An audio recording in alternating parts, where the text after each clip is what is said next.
Here's how to make TikTok video private. So in this tutorial, I'm gonna exactly show you how you can make TikTok video private. So make sure you watch this video till the end to exactly know what to do. So it's very simple to make a video private. You simply need to go ahead and open up TikTok. And once you're inside TikTok, just simply,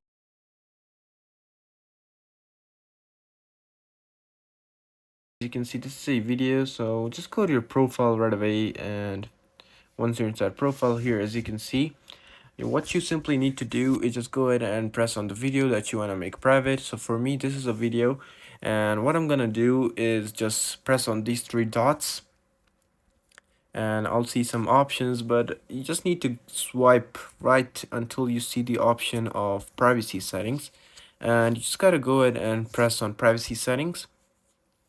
And here it will show you three options: everyone, friends, and only you. Only you means private, just choose only you and then press OK. And again, only you, and then you're good to go after that. And the video has been privated. So if you go to log section here, as you can see, only you can view this video now. And yeah, this is simply it on how you can make TikTok video private. So I hope this video actually helped you out. Please do leave a like, drop a comment, and subscribe to this channel. I'll see you in the next one. Goodbye.